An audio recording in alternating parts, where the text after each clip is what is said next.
Music ప్రపంచంలోకి AI కూడా వచ్చేసింది. మరి దీనికి మ్యూజిక్ క్వాలిటీలో ఎలాంటి మార్పులు వచ్చాయి? సీనియర్ మ్యూజిక్ డైరెక్టర్లు ఎక్స్పీరియన్స్ ఒకవైపు, new wave composers fresh sounds మరోవైపు. వీరిలో ఎవరు యూత్ని అట్రాక్ట్ చేస్తున్నారు? ఓల్డ్ మెలోడీస్ కంటే ఇప్పుడు బీట్ డ్రాప్స్, ఫ్యూజన్ ట్యూన్స్కే ఎక్కువ క్రేజ్ పెరుగుతోంది. ఈ ట్రెండ్ మ్యూజిక్ వరల్డ్ ఎంతకాలం ఉంటుంది? ఇంతకీ ఈ రోజుల్లో ఒక సినిమా సక్సెస్లో మ్యూజిక్ ఎలాంటి రోల్ పోషిస్తుందో ఇవాల్టి ఫిల్మీ ఫోకస్లో చూసేద్దాం. టాలీవుడ్ లో టాప్ మ్యూజిక్ డైరెక్టర్స్ అంటే MM Keeravani, AR Rahman, Devi Sri Prasad, yes Thaman, Anirudh Ravichandra లాంటి పేర్లే గుర్తుకొస్తాయి. ఎందుకంటే వీళ్ళు ఇప్పటికీ స్టార్ హీరోల సినిమాలతో హైప్, మాస్ అపీల్ మెయింటైన్ చేస్తున్నారు. కానీ మిక్కీ జీ మేయర్, అనూప్ రూబెన్స్ లాంటి టాలెంటెడ్ కంపోజర్స్ మాత్రం స్టార్ స్టేటస్ అందుకోలేకపోయారు. ఇదే టైంలో new wave music directors fresh sound తో ఎంట్రీ ఇస్తున్నారు. మరి నెక్స్ట్ స్టార్ మ్యూజిక్ డైరెక్టర్ ఎవరు? ఇటు ఏఐ, అటు social media, viral trend, relationships ఇవన్నీ కీలకమా? లేక టాలెంట్ ఉంటే సరిపోతుందా? టాలీవుడ్ మ్యూజిక్ ట్రెండ్ నిజంగానే మారుతుందా? లేక మళ్ళీ స్టార్ కంపోజర్స్ డామినేషన్ కొనసాగుతుందా? RRR తో Oscar award winner MM Keeravani అంటే ఇండియన్ సినిమా మ్యూజికల్లో ఒక బ్రాండ్. ఎన్నో బ్లాక్ బస్టర్ ఆల్బమ్స్ ఇచ్చిన ఈ సీనియర్ మోస్ట్ కంపోజర్ రీసెంట్ గా హరిహర వీరమల్లికి మ్యూజిక్ ఇచ్చినా ఆశించిన రేంజ్ లో హిట్ ఇవ్వలేదు అనే మాటలు వినిపించాయి. అయితే ఇక్కడ క్లియర్ గా కనిపిస్తున్న విషయం ఏంటంటే మ్యూజిక్ సక్సెస్ అనేది కేవలం కంపోజర్ మీద మాత్రమే ఆధారపడదు. డైరెక్టర్ విజన్, ఇన్పుట్స్ కూడా అంతే కీలకం. ఎందుకంటే ఎస్ఎస్ రాజమౌళి, కీరవాణి కాంబినేషన్లో వచ్చిన ప్రతి సినిమా కేవలం బాక్స్ ఆఫీస్లోనే కాదు, మ్యూజిక్ ఆల్బమ్ పరంగా కూడా ట్రెండ్ సెట్ చేసింది. ఇప్పుడు వారణాసి, జై హనుమాన్ లాంటి భారీ ప్రాజెక్ట్స్ కీరవాణి చేతిలో ఉన్నాయి. మరి ఈ సినిమాలో director vision plus Keeravani music మళ్ళీ అదే మ్యాజిక్ క్రియేట్ చేస్తాయా అనేది ఇప్పుడు ఆసక్తికరంగా మారింది. దేవి శ్రీ ప్రసాద్ అంటే ఎనర్జీకి మరో పేరు. ఊ అంటావా మావా, గంగో రేణుకా తల్లి, బుజ్జి తల్లి లాంటి పాటలతో ఇప్పటికీ మాస్, మెలోడీ రెండింటినీ బ్యాలెన్స్ చేస్తూ దశాబ్దాలుగా ట్రెండ్ సెట్ చేశాడు. ప్రతి జనరేషన్కు కనెక్ట్ అయ్యే మ్యూజిక్ ఇవ్వడం డిఎస్పీ స్పెషాలిటీ. ఇప్పుడు కూడా పుష్ప 2, తండేల్ లాంటి భారీ ప్రాజెక్ట్స్తో మళ్ళీ తన స్టామినా ప్రూవ్ చేశాడు. కానీ దేవిశ్రీ నుంచి లేటెస్ట్ రిలీజ్ అయిన సూర్య, కంగువా, పవన్ కళ్యాణ్, ఉస్తాద్ భగత్ సింగ్ ఆల్బమ్స్ మాత్రం ఆశించిన స్థాయిలో అలరించలేదు. ఈ టైంలో ఒక ప్రశ్న మాత్రం వినిపిస్తోంది. డిఎస్పీ మ్యాజిక్ కాస్త తగ్గిందా? ఒకప్పుడు ఏ ప్రాజెక్ట్ పట్టుకున్నా ఆల్బమ్ మొత్తం చార్ట్ బస్టర్ అయ్యేది. ఇప్పుడు ఏదో ఒక పాట మాత్రమే వైరల్ అవుతోంది. New wave composers fresh sounds తో యూత్ ను ఆకట్టుకున్న సమయంలో డిఎస్పీ మ్యూజిక్ మాత్రం అదే పాత టెంప్లేట్ లోనే ఉందా అని డౌట్ వస్తోంది. అంతేకాదు ఎల్లమ్మతో హీరోగా టర్న్ తీసుకోవడం కూడా ఫోకస్ డైవర్ట్ చేస్తుందా?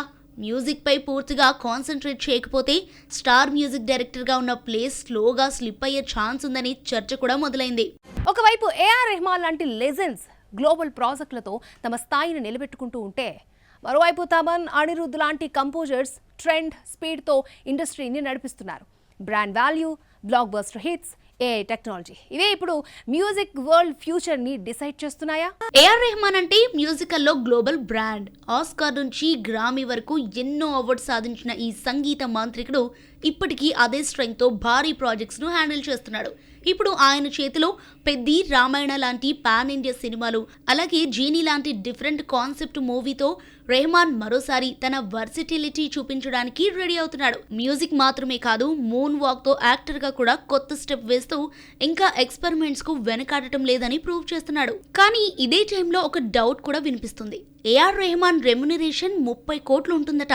మరీ బడా నిర్మాణ సంస్థలే భరించే బడ్జెట్. మరి మ్యూజిక్ ఇప్పటికీ యూత్ ను అదే రేంజ్ లో కనెక్ట్ అవుతుందా? ఒకప్పుడు ఆయన ఆల్బమ్ అంటే మొత్తం చార్ట్ బస్టర్. ఇప్పుడు మాత్రం సెలెక్టివ్ ట్రాక్స్ మాత్రమే వైరల్ అవుతున్నాయి. New wave music directors beat drops, fusion style తో ఫాస్ట్ గా యూత్ ను క్యాచ్ చేస్తుంటే, రెహమాన్ మాత్రం ఇంకా క్లాసిక్స్, ఎక్స్పెరిమెంటల్ జోన్ లోనే ఉన్నాడా అనే ప్రశ్న కూడా వినిపిస్తోంది. అంతేకాదు బాలీవుడ్లో అవకాశాలపై వచ్చిన వివాదాలు కూడా ఆయన కెరీర్ చుట్టూ చర్చలకు కారణమయ్యాయి.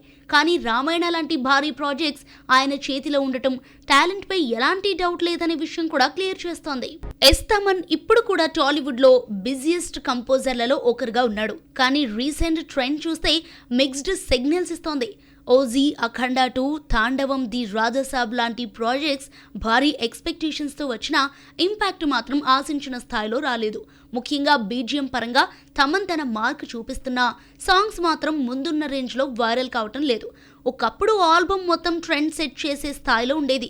ఇప్పుడు సెలెక్టివ్ ట్రాక్స్ మాత్రమే నిలుస్తున్నాయి. తమన్ అప్కమింగ్ లిస్ట్ లో ఆదర్శ కుటుంబం ఉంది. ఇదేనా స్ట్రాంగ్ మ్యూజిక్ ఇంపాక్ట్ ఇస్తుందేమో చూడాలి. అంటే మాస్ బీజియంలో స్ట్రాంగ్ అయిన థమన్ సాంగ్స్ పరంగా మళ్ళీ అదే మ్యాజిక్ రిపీట్ చేయాలనే ప్రెజర్లో ఉన్నట్టే కనిపిస్తోంది. అనిరుద్ రవిచందర్ ప్రస్తుతం సౌత్ ఇండస్ట్రీలో #1 డిమాండ్ ఉన్న మ్యూజిక్ డైరెక్టర్గా దూసుకుపోతున్నాడు. ఒకప్పుడు వైదిస్ కోలవారిడితో గ్లోబల్ రేంజ్లో వైరల్ అయిన అనిరుద్ ఇప్పుడు జైలర్, జవాన్, లియో, విక్రమ్, కూలీ లాంటి బ్లాక్ బస్టర్ ఆల్బమ్స్తో టాప్ లీగ్లో తన స్థానం పక్కా చేసుకున్నాడు. రజనీకాంత్తో ఫ్యామిలీ రిలేషన్ ఉన్న టాలెంట్తోనే తనకంటూ ప్రత్యేక బ్రాండ్ క్రియేట్ చేసుకున్నాడు.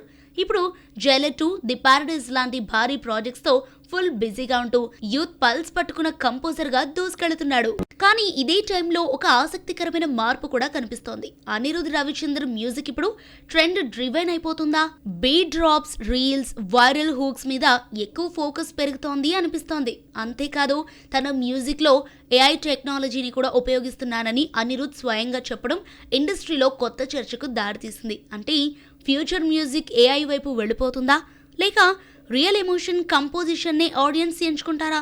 ప్రస్తుతం వరుస ప్రాజెక్ట్స్తో టాప్లో ఉన్న అనిరుద్ ఇదే స్పీడ్, ఇదే ఇంపాక్ట్ను లాంగ్ రన్లో కూడా మెయింటైన్ చేయగలడా అనేది ఇప్పుడు పెద్ద ప్రశ్నగా మారింది. ఒకవైపు సాయి అభ్యంకర్ లాంటి న్యూ వేవ్ టాలెంట్ సోషల్ మీడియాలో వైరల్ అవుతూ ఉంటే, మరోవైపు భీమ్స్, హర్షవర్ధన్, రామేశ్వర్ లాంటి కంపోజర్స్ తమ స్టైల్తో ఇండస్ట్రీలో స్ట్రాంగ్గా నిలబడుతున్నారు.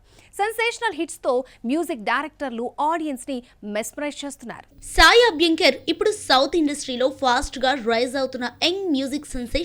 కేవలం 20 ఏళ్ల వయసులోనే కచ్చి సేరా, ఆశా కూడా, సిదిరా పుత్తిరి, విజయ్ వికురా లాంటి ఇండీ టాక్స్ తో 100 మిలియన్ల వ్యూస్ సాధించి సోషల్ మీడియాలో వైరల్ ఫెనామినాగా మారిపోయాడు. ప్రముఖ గాయకులు టిప్పు, హ్యారీని వరుసగా వచ్చిన సాయికి మ్యూజిక్ బ్యాక్గ్రౌండ్, అలాగే AR రెహమాన్, అనిరుద్ దగ్గర పనిచేసిన అనుభవం ఇవన్నీ కలిపి అతని టాలెంట్ కు మరింత స్ట్రెంగ్త్ ఇచ్చాయి. డూడ్తో తెలుగు ప్రేక్షకులకు పరిచయమైన సాయి ఇప్పుడు అల్లు అర్జున్, అట్లీ ప్రాజెక్ట్స్ రాకాకి మ్యూజిక్ కంపోజ్ చేస్తున్నాడు.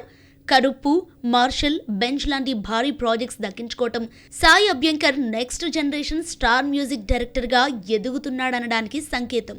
కానీ ఇక్కడే ఒక ఇంట్రెస్టింగ్ ప్రశ్న వస్తోంది. సాయి అభ్యంకర్ సక్సెస్ పూర్తిగా వైరల్ మ్యూజిక్ పైనే ఆధారపడుతుందా? సోషల్ మీడియాలో మిలియన్ల వ్యూస్ వస్తున్నాయి, కానీ సినిమాల్లో కూడా అదే మ్యాజిక్ రిపీట్ అవుతుందా? ఇండీ ఆల్బమ్స్తో సెన్సేషన్ క్రియేట్ చేయటం ఒక విషయం, కానీ ఫుల్ ఫ్లెడ్జ్ సినిమా ఆల్బమ్ బీజిఎంతో థియేటర్లో ఇంపాక్ట్ క్రియేట్ చేయటం మరో లెవెల్. హీరోయిన్స్ కూడా అతనితో ఆల్బమ్స్ చేయటానికి ఆసక్తి చూపటం, అతని క్రేజ్ని చూపిస్తుంటే అదే క్రేజ్ను లాంగ్ రన్లో మెయింటైన్ చేయగలడా, లేక ఇది కేవలం సోషల్ మీడియా హైప్ మాత్రమేనా అనేది ఇప్పుడు ఇండస్ట్రీలో పెద్ద డిబేట్గా మారింది. భీమ్స్ సిసోరోలియో జర్నీ అంటే అసలు స్ట్రగుల్కు సింబల్. మారుమూల తాండా నుంచి వచ్చి అవకాశాల కోసం సంవత్సరాల పాటు స్టూడియో గేట్ల దగ్గర తిరిగాడు. ఈరోజు టాలీవుడ్లో బిజియెస్ట్ మ్యూజిక్ డైరెక్టర్స్లో ఒకటిగా నిలవటం చిన్న విషయం కాదు. ధమాకా, బలగం, టిల్లు స్క్వేర్, మాస్ జాతర, ఫంకీ లాంటి వరుస ఆల్బమ్ హిట్స్తో తనకంటూ స్పెషల్ మార్క్ క్రియేట్ చేసుకున్నాడు. మ్యూజిక్ డైరెక్టర్గా మాత్రమే కాదు, సింగర్గా, లిరిసిస్ట్గా కూడా తన టాలెంట్ ప్రూవ్ చేస్తూ టాలెంట్ పట్టుదల ఉంటే బ్యాక్గ్రౌండ్ లేకపోయినా సక్సెస్ సాధించొచ్చు అని భీమ్స్ నిరూపిస్తున్నాడు. కానీ ఇదే టైంలో ఒక ఆసక్తికరమైన ప్రశ్న కూడా ఉంది. భీమ్స్ ఇప్పుడు హిట్ ట్రాక్లో ఉన్న ఈ స్పీడ్ను లాంగ్ రన్లో మెయింటైన్ చేయగలడా? డెకాయిట్, టైసన్ నాయుడు, భోగి లాంటి వరుస ప్రాజెక్ట్స్తో ఫుల్ బిజీగా ఉన్నాడు. ముఖ్యంగా డైరెక్టర్ అనిల్ రావిపూడితో వచ్చిన 2 సంక్రాంతి సక్సెస్లు అతనికి స్ట్రాంగ్ బ్యాంకింగ్ ఇచ్చింది. కానీ ఒకే స్టైల్ మాస్ ట్యూన్స్ మీదనే రిపీట్ అయితే ఆడియన్స్ బోర్ అవుతారా, లేక కొత్త వేరియేషన్స్తో తన మ్యూజిక్ను నెక్స్ట్ లెవెల్కి తీసుకెళ్తాడా? ప్రస్తుతం ఉన్న క్రేజ్ను సస్టైన్ చేయటం అదే ఇప్పుడు భీమ్స్ ముందున్న అసలు ఛాలెంజ్. హర్షవర్ధన్, రామేశ్వర్ అంటే ఇప్పుడు ఇండస్ట్రీలో బీజిఎంకు కొత్త డెఫినేషన్ ఇచ్చిన కంపోజర్గా గుర్తింపు పొందుతున్న పేరు. అర్జున్ రెడ్డితో స్టార్ట్ అయిన ఆయన జర్నీ కబీర్ సింగ్, యానిమల్తో పాన్ ఇండియా లెవెల్కు వెళ్ళింది. ముఖ్యంగా యానిమల్లో ఆయన ఇచ్చిన పవర్ఫుల్ బ్యాక్గ్రౌండ్ స్కోర్ సినిమాకి ఒక ప్రత్యేకమైన ఐడెంటిటీ ఇచ్చింది. సందీప్ రెడ్డి, వంగ కాంబినేషన్లో ఆయన మ్యూజిక్ ఒక బ్రాండ్లా మారింది. ఇప్పుడు స్పిరిట్ లాంటి భారీ ప్రాజెక్ట్ ఆయన చేతిలో ఉండటం ఆయన రేంజ్ను మరో లెవెల్కు తీసుకెళ్తోందనే సంకేతం.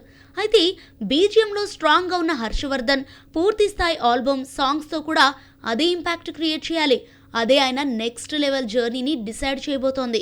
గౌరహరి, సంజిత్ ఎర్రమల్లి, విజయ్ బుల్గానిన్ లాంటి న్యూ వేవ్ కంపోజర్స్ తమ టాలెంట్తో కొత్త ట్రెండ్ని క్రియేట్ చేస్తున్నారు. ఇండస్ట్రీలో కొత్త ఎనర్జీ చూపిస్తున్నారు. చిన్న సినిమాల నుంచే పెద్ద ఇంపాక్ట్ని క్రియేట్ చేయడం వీరి స్టైల్. ఇండస్ట్రీలో 20 ఏళ్లకు పైగా తన సౌండ్ తో ప్రయోగాలు చేస్తూనే ఉన్న గౌరవ్ హరి కన్నడలో చార్మినార్ బ్లాక్ బస్టర్ తో పేరు తెచ్చుకున్న తెలుగులో సక్సెస్ ఆల్బమ్ దక్కడానికి టైం పట్టింది. తుంగభద్ర, కృష్ణమ్మ కలిపింది ఇద్దరిని లాంటి సినిమాలతో ట్రై చేశాడు. కానీ హనుమాన్లో చేసిన పూలమ్మే పిల్ల సాంగ్ సూపర్ హిట్ కావడంతో పాటు ఎలివేషన్ బీజిఎం కి ప్రేక్షకులు స్పెషల్ క్రెడిట్ ఇచ్చారు. ఇంకా మిరాయ్లో చేసిన వైబ్ ఉంది బేబీ సాంగ్ మళ్లీ హైలైట్ అయింది. మిరాయ్ సక్సెస్ లో బీజిఎం కీ రోల్ ప్లే చేసింది. గౌరవ్ హరి మ్యూజిక్ లో melody, mass beat perfect mix ఉంటుంది. ఈ సక్సెస్ తో గౌరవ్ హరి నెక్స్ట్ సినిమాలపై భారీ ఎక్స్పెక్టేషన్స్ క్రియేట్ చేశాడు. జింగిల్స్ ఓటీటీ కంటెంట్ తో కెరీర్ ప్రారంభించిన యంగ్ కంపోజర్ సంజిత్ ఎర్రమల్లి ఆరంభంతో ఫిలిం మ్యూజిక్ లోకి ఎంట్రీ ఇచ్చాడు. ఆరంభం సినిమాకి ఇచ్చిన బీజిఎం కి మంచి మార్కులు కొట్టేశాడు. రీసెంట్ గా లిటిల్ హార్ట్స్ కి ఇచ్చిన మ్యూజిక్ 2 కోట్ల బడ్జెట్ తో వచ్చిన ఈ సినిమాను 10 రోజుల్లోనే 32 కోట్ల గ్రాస్ కి తీసుకెళ్లేలా హెల్ప్ చేసింది. ఈ ఆల్బమ్ ని ఆడియన్స్ మాత్రమే కాదు, స్టార్ హీరోలు ప్రశంసించారు. సంజిత్ తర్వాత ఏ మ్యూజిక్ తో కొత్త మ్యాజిక్ క్రియేట్ చేస్తాడో అని అందరూ ఎదురు చూస్తున్నారు. వారధితో సంగీత ప్రయాణం మొదలుపెట్టిన విజయ్ బుల్గానిన్ బేబీతో ఇండస్ట్రీలో ప్రత్యేక గుర్తింపు తెచ్చుకొని 2024 ఫిలింఫేర్ లో బెస్ట్ మ్యూజిక్ డైరెక్టర్ అవార్డు గెలుచుకున్నాడు. వెదురుపాక నుంచి హైదరాబాద్ కి వచ్చి కెరీర్ స్టార్ట్ చేసిన విజయ్ వరుస ప్రాజెక్ట్స్ తో ఇంప్రెస్ చేశాడు. కొత్త ప్రయోగాలు, ఫీల్ గుడ్ మెలోడీస్ తో యూత్ కి కనెక్ట్ అవుతూ 2025లో కూడా కోర్టు మూవీతో తన క్రేజ్ పెంచుకున్నాడు. మికీ జే మేయర్, అనూప్ రూబెన్స్ లాంటి టాలెంటెడ్ కంపోజర్స్ మంచి మ్యూజిక్ ఇస్తున్నా స్టార్స్ సినిమాలకు మాత్రం అవకాశాలు రావట్లేదు. మరోవైపు మ్యూజిక్ కేవలం ఆర్ట్గా కాకుండా ఒక బిజినెస్గా మారిపోయింది. బడ్జెట్లు పెరుగుతున్నాయి, బ్రాండ్ వాల్యూ పెరుగుతోంది, కానీ అసలు కంటెంట్ మాత్రం వీక్ అవుతోంది. మరి సినిమా హిట్ అయ్యేది మ్యూజిక్ వలన లేక మార్కెటింగ్ స్ట్రాటజీ వలన? మికీ జే మేయర్ అంటే ఇప్పటికీ మెలోడీకి ఒక బ్రాండ్. హ్యాపీ డేస్, కొత్త బంగారు లోకం, మహానటి నుంచి ఛాంపియన్, అనగనగా ఒక రాజు వరకు కూడా క్లాసికల్ ఎమోషనల్ ట్యూన్స్తో ఆడియన్స్ను ఆకట్టుకుంటూనే ఉన్నాడు. రీసెంట్గా కూడా మంచి సాంగ్స్ ఇస్తున్నా స్టార్ హీరోల నుంచి మాత్రం పెద్దగా ఆఫర్స్ రావటం లేదు అనే టాక్ వినిపిస్తోంది. కారణం ఏమిటంటే ఈ రోజుల్లో top directors, top star combinations చాలా కీలకమైపోయాయి. అలాగే థియేటర్స్ లో ఫ్యాన్స్ ను వెంటనే కనెక్ట్ చేసే mass beats, high energy tracks కు డిమాండ్ పెరిగింది. మిక్కీ స్ట్రెంగ్త్ మెలోడీ అయితే ఇండస్ట్రీ ట్రెండ్ మాత్రం మాస్ వైపు షిఫ్ట్ అవుతోంది. అంటే టాలెంట్ ఉన్నా సరే సరైన నెట్వర్క్, కమర్షియల్ మాస్ అపీల్ లేకపోతే స్టార్ లీగ్ లో నిలబడటం ఎంత కష్టమనేది మికీ జే మేయర్ కెరీర్ చూపిస్తోంది. అనూప్ రూబెన్స్ ఒకప్పుడు మనం, ఇష్క్, గోపాల గోపాల లాంటి సినిమాలతో సూపర్ హిట్ ఆల్బమ్స్ ఇచ్చి టాలీవుడ్ లో స్ట్రాంగ్ ఇంపాక్ట్ క్రియేట్ చేశాడు. కానీ ఈ మధ్య కాలంలో మాత్రం ఆయన ట్రాక్ కొంచెం మారినట్టు కనిపిస్తోంది. ఎక్కువగా చిన్న, మిడ్ లేదా బీ గ్రేడ్ సినిమాలకే మ్యూజిక్ చేస్తున్నట్టు కనిపిస్తోంది. సీతాపయనం, బ్యాడ్ గర్ల్స్, పండగలా వచ్చాలాంటి ప్రాజెక్ట్స్ చూస్తే అదే అనిపిస్తోంది. ఇండస్ట్రీలో టాలెంట్ ఒక్కటే సరిపోదు, సరైన డైరెక్టెడ్ సపోర్ట్, స్ట్రాంగ్ రిలేషన్షిప్స్ కూడా చాలా కీలకం.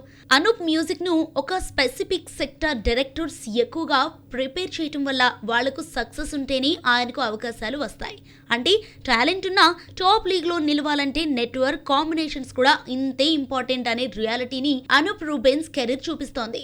ఈ రోజుల్లో ఒక సినిమా సక్సెస్ లో మ్యూజిక్ పాత్ర ఎంత కీలకమో స్పష్టంగా కనిపిస్తోంది. టీజర్, ట్రైలర్ నుంచి థియేటర్ ఎక్స్పీరియన్స్ వరకు బ్యాక్గ్రౌండ్ స్కోర్, సాంగ్స్ సినిమాకు హైప్ క్రియేట్ చేసే మెయిన్ ఎలిమెంట్గా మారిపోయాయి. అందుకే ఇప్పుడు నిర్మాతలు కూడా మూవీ బడ్జెట్లో గణనీయమైన భాగాన్ని మ్యూజిక్ పైనే ఖర్చు చేస్తున్నారు. టాప్ కంపోజర్స్ కు భారీ రెమ్యునరేషన్స్ ఇస్తున్నారనే టాక్ కూడా వినిపిస్తోంది. ఆడియో కంపెనీలు కూడా బ్రాండ్ వాల్యూ ఉన్న మ్యూజిక్ డైరెక్టర్స్ కి హై రైట్స్ పెట్టడం, మ్యూజిక్ ఇప్పుడు కేవలం క్రియేటివ్ పార్ట్ గానే కాకుండా ఒక కమర్షియల్ ఎసెట్ గా మారింది.